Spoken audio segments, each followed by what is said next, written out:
Сәлем достар, сіздермен паста для бургера деп аталатын нанға жағып жейтін керемет болып шығатын паста жасаймыз. Ол үшін бізге 3-4 дана петрушка мен 2 дана чеснок керек. Осыларды измельчить етіп аламыз да. Түсіріп жан-жағын 100 грамм сыр, 100 грамм ет, 100 грамм сары май қосып ұнтатамыз.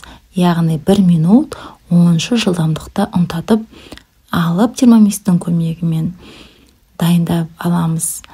Осылардың барлығын жақсылап измельчить еткеннен кейін барлығы дайын болады. Оны арнайы бір ыдысқа салып 4-5 шайына ішсеңіз болады, немесе таңғы асқа қолдансаңыздар болады.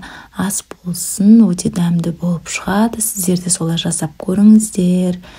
Яғни ет желінбей қалады ғой, соны қолдансаңыздар болады. Немесе колбаса, немесе бауырдан жасап көріңіздер.